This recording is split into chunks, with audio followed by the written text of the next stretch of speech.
नमस्कार दोस्तों, आप सभी को फिर से एक नए वीडियो में स्वागत है। आइए आज हम श्रीमद् भागवत गीता के चौथा अध्याय के बारे में बताएंगे। पिछले वीडियो में पहला अध्याय से लेकर के 3 अध्याय तक हम आप सभी के सामने प्रस्तुत किए हैं। आज हम चौथा अध्याय के बारे में आप लोगों के समक्ष प्रस्तुत करेंगे। इस अध्याय में भगवान श्री कृष्ण द्वारा दिव्य ज्ञान के बारे में अर्जुन को उपदेश दिए हैं। भगवान श्री कृष्ण अर्जुन को बार बार समझाते हुए फिर बोले, मैंने इस अविनाशी योग को सूर्य से कहा था, सूर्य ने अपने पुत्र वैवस्वत मुनि से कहा था और मनु ने अपने पुत्र राजा इक्ष्वाकु से कहा।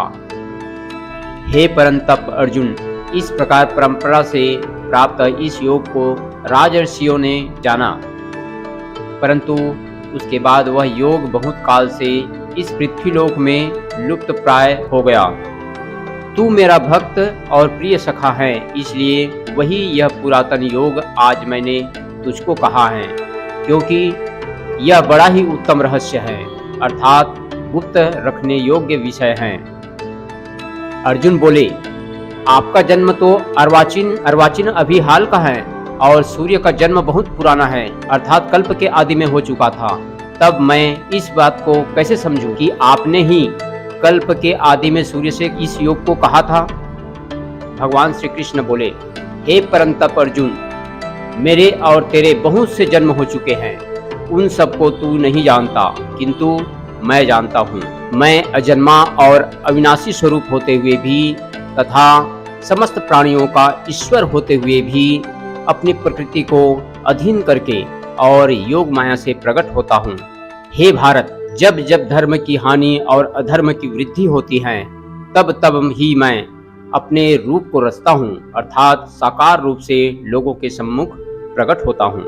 साधु पुरुषों का उद्धार करने के लिए, पाप कर्म करने वाले का नाश करने के लिए और धर्म की अच्छी तरह से स्थापना करने के लिए मैं युग युग में प्रकट हुआ करता हूँ। हे अर्जुन, मेरे जन्म और कर्म दिव्य अर्थात निर्मल और अलौकिक है। इस प्रकार जो मनुष्य तत्व से जान लेता है, वह शरीर को त्याग कर फिर जन्म को प्राप्त नहीं होता, किंतु मुझे ही प्राप्त होता है। पहले भी जिनके राग, भय और क्रोध सर्वथा नष्ट हो गए थे और जो मुझ में अनन्य प्रेम पूर्वक स्थित रहते थे, ऐसे मेरे आश्रित रहने वाले बहुत से भक्त उपर्युक्त ज्ञान रूप तप से पवित्र होकर मेरे स्वरूप को प्राप्त हो चुके हैं। हे अर्जुन, जो भक्त मुझे जिस प्रकार भजते हैं, मैं भी उसी प्रकार भजता हूँ, क्योंकि सभी मनुष्य सब प्रकार से मेरे ही मार्ग का अनुसरण करते हैं। इस मनुष्य लोक में कर्मों के फल को चाहने वाले लोग देवताओं का पूजन किया करते हैं, किंतु उनको कर्म से उत्पन्न होने वाली सिद्धि शीघ्र मिल जाती है। ब्राह्मण, क्षत्रिय, वैश्य और शूद्र, इन 4 वर्णों का समूह गुण और कर्मों के विभाग पूर्वक मेरे द्वारा रचा गया है। इस प्रकार उस सृष्टि रचनादि कर्म का कर्ता होने पर भी मुझ अविनाशी परमेश्वर को तू वास्तव में अकर्ता ही जान। कर्मों के फल में मेरी स्पृहा नहीं है, इसलिए मुझे कर्म लिप्त नहीं करते। इस प्रकार जो मुझे तत्व से जान लेता है, वह भी कर्मों से नहीं बांधता। पूर्व काल में मुमुक्षुओं ने भी इस प्रकार जानकर ही कर्म किए हैं, इसलिए तू भी पूर्वजों द्वारा सदा से किए जाने वाले कर्मों को भी कर। कर्म क्या है और अकर्म क्या है, इस प्रकार इसका निर्णय करने में बुद्धिमान पुरुष भी मोहित हो जाते हैं। इसलिए वह कर्म तत्व मैं तुझे भली भांति समझा कर कहूँगा, जिसे जानकर तू अशुभ से अर्थात कर्म बंधन से मुक्त हो जाएगा। कर्म का स्वरूप भी जानना चाहिए और अकर्म का स्वरूप भी जानना चाहिए तथा विकर्म का स्वरूप भी जानना चाहिए, क्योंकि कर्म की गति गहन है। जो मनुष्य कर्म में अकर्म देखता है और जो अकर्म में कर्म देखता है, वह मनुष्यों में बुद्धिमान है और वह योगी समस्त कर्मों को करने वाला है। जिसके संपूर्ण शास्त्र सम्मत कर्म बिना कामना और संकल्प के होते हैं तथा जिनके समस्त कर्म ज्ञान रूप अग्नि के द्वारा भस्म हो गए हैं, उस महापुरुष को ज्ञानी जन भी पंडित कहते हैं। जो पुरुष समस्त कर्मों में और उनके फल में आसक्ति का सर्वथा त्याग करके संसार के आश्रय से रहित हो गया है और परमात्मा में नित्य तृप्त है, वह कर्मों में भली भांति वर्तता हुआ भी वास्तव में कुछ भी नहीं करता। जिसका अंतःकरण और इंद्रियों के सहित शरीर जीता हुआ है और जिसके समस्त भोगों की सामग्री का परित्याग कर दिया है, ऐसे आशा रहित पुरुष केवल शरीर संबंधी कर्म करता हुआ भी पापों को नहीं प्राप्त होता। जो बिना इच्छा के अपने आप प्राप्त हुए पदार्थ में सदा संतुष्ट रहता है, जिसमें ईर्ष्या का सर्वथा अभाव हो गया है, जो हर्ष शोक और आदि द्वंद्वों से सर्वथा अतीत हो गया है, ऐसे सिद्धि और असिद्धि में सम रखने वाला कर्मयोगी कर्म करता हुआ भी उनसे नहीं बंधता।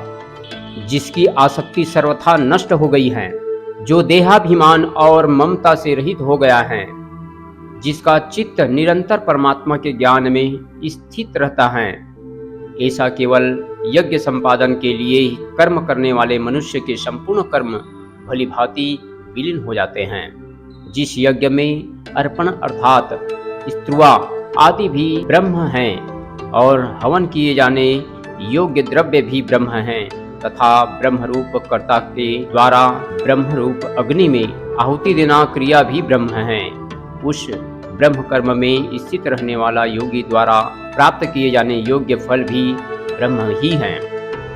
दूसरे योगी जन देवताओं के पूजन रूप यज्ञ का ही भलीभांति अनुष्ठान करते हैं और अन्य योगी जन पर ब्रह्म परमात्मा रूप अग्नि में अभेद दर्शन रूप यज्ञ के द्वारा ही आत्म रूप यज्ञ का हवन किए करते हैं। अन्य योगी जन श्रोत्र आदि समस्त इंद्रियों को संयम रूप अग्नि में हवन किया करते हैं और दूसरे योगी लोग शब्दादि समस्त विषयों को इंद्रिय रूप अग्नि में हवन किया करते हैं।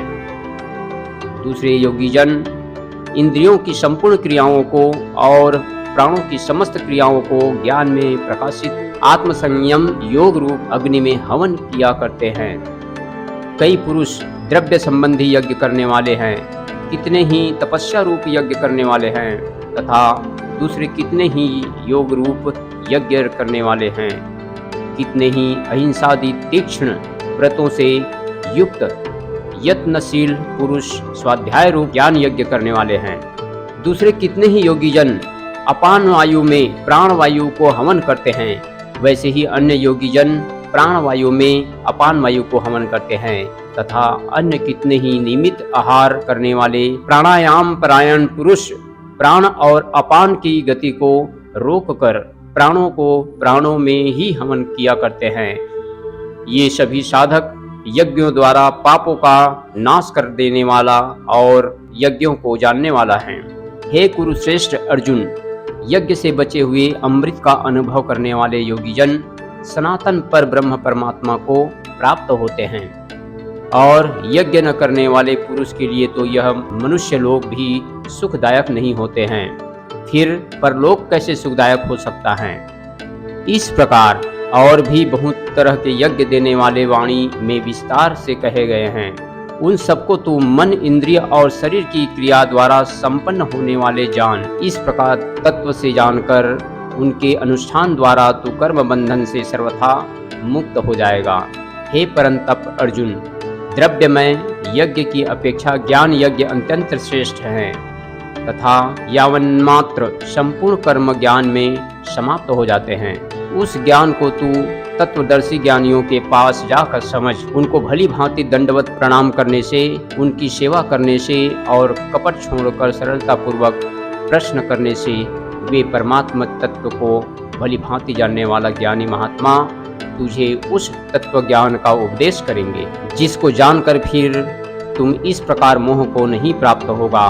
तथा हे अर्जुन, जिस ज्ञान के द्वारा तू संपूर्ण भूतों को निःशेष भाव से अपने अपने में और पीछे मुझ सच्चिदानंद घन परमात्मा में देखेगा।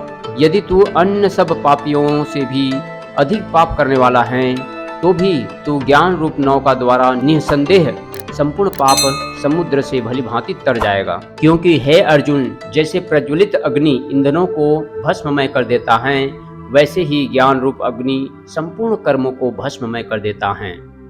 इस संसार में ज्ञान के समान पवित्र करने वाला निसंदेह कुछ भी नहीं है।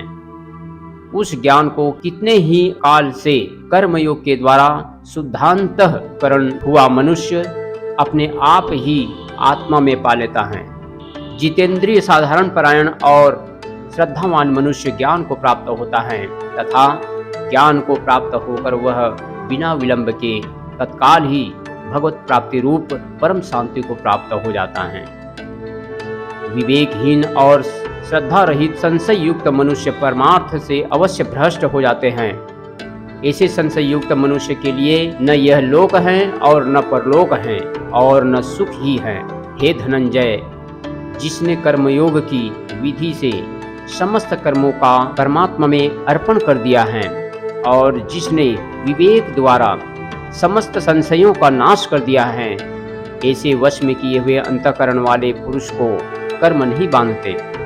इसलिए हे भरतवंशी अर्जुन, तू हृदय में स्थित इस अज्ञान जनित अपने संशय का विवेक ज्ञान रूप तलवार द्वारा छेदन करके समत्व रूप कर्म योग में स्थित हो जा और युद्ध के लिए खड़ा हो जा। इस प्रकार भगवान श्री कृष्ण ने अर्जुन को समझाते हुए दिव्य ज्ञान का उपदेश दिए हैं। इसी के साथ मैं अपनी वाणी को विराम देते हुए श्रीमद् भागवत गीता के 4था अध्याय भगवान श्री कृष्ण द्वारा कहे गए दिव्य ज्ञान का उपदेश आप सभी के बीच प्रस्तुत किया। उम्मीद है आप सभी को यह वीडियो अच्छा लगे होंगे, तो बिल्कुल लाइक एंड सब्सक्राइब जरूर करें।